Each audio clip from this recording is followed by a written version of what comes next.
அன்னைக்கு ஒரு நாள் சின்ன வேலை விஷயமா வேலூர் வரைக்கும் வந்திருந்தேன். சரி லஞ்ச் டைம் ஆயிடுச்சு, இதை சாப்பிடணும்னு சொல்லிட்டு நம்ம போன கடை தான் பாத்தீங்கன்னா வேலூர் பஸ் ஸ்டாண்டுக்கு ஆப்போசிட்லயே இருக்க தகப்பனசாமி ஹோட்டல். அங்க உள்ள போனோடனே உட்காந்து சாப்பிடறதுக்கு இடமும் பக்காவா இருந்துச்சு. சரின்னு சொல்லிட்டு நான் அவங்கள்ட்ட இருந்து ஒரு வெஜ் மீல்ஸ் சொல்லியிருந்தேன். சரின்னு சொல்லிட்டு ஃபர்ஸ்ட் ஒரு பெருசா தலவாழை இலை போட்டு அதுக்கப்புறம் அவங்க 2 வகையான பொரியலை வச்சாங்க.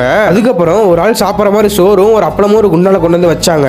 சரின்னு சொல்லிட்டு அவங்க கொடுத்த சாப்பாடு மலைச்சாரல் மாதிரி கொட்டிட்டு அப்புறம் குழம்பு ஊத்துறேன்னு சொன்னாங்க. சரிங்கக்கா ஊத்துங்கன்னு சொல்லிட்டு அந்த அக்காவுமே சாப்பாடுக்கு ஏற்ற மாதிரி கத்திரிக்காய் குழம்பு அள்ளி ஊத்துனாங்க. சரி இருந்தாலுமே எனக்கு ஒரு டவுட்டா தான் இருந்துச்சு, சாப்பாடு நல்லா இருக்குமா நல்லா இருக்காதுன்னு சொல்லிட்டு சரி எடுத்து சாப்பிடுவோம்னு சொல்லிட்டு ஒரு பைட் எடுத்து வச்சோம் பாருங்க சாம்பாரோட. எப்பா டேஸ்ட்டுமே பிரமாதமா இருந்துச்சு. சரின்னு சொல்லிட்டு அவங்க கொடுத்த பொரியல் அப்படியே எடுத்து ஒரு பைட் வச்ச பாருங்க, அதுவுமே சாப்பிட்றதுக்கு டீசென்டான டேஸ்ட்ல தான் இருந்துச்சு. சரி அடுத்ததா தம்பி நம்மள்ட்ட கார குழம்பு இருக்கு, ட்ரை பண்ணி பார்க்கறியா பண்ணாங்க. சரிக்கா கொடுங்க நானும் ட்ரை பண்ணி பார்க்கறேன்னு சொல்லிட்டு சோத்தோட குழப்பி ஒரு பைட் வச்சோம் பாருங்க. எப்பா டேஸ்ட்டுமே பிரமாதமா இருந்துச்சு. இந்த மீல்ஸோட ரேட் எவ்வளோன்னு பாத்தீங்கன்னா 100 ரூபா சொன்னாங்க. என்ன சோறு மட்டும் கொஞ்சம் கம்மியா வச்சிட்டாங்க. அது மட்டும் இல்லாம நீங்க யாராவது வேலூர் இருந்தீங்கன்னா மறக்காம கடையில் சாப்பிட்டு பாருங்க.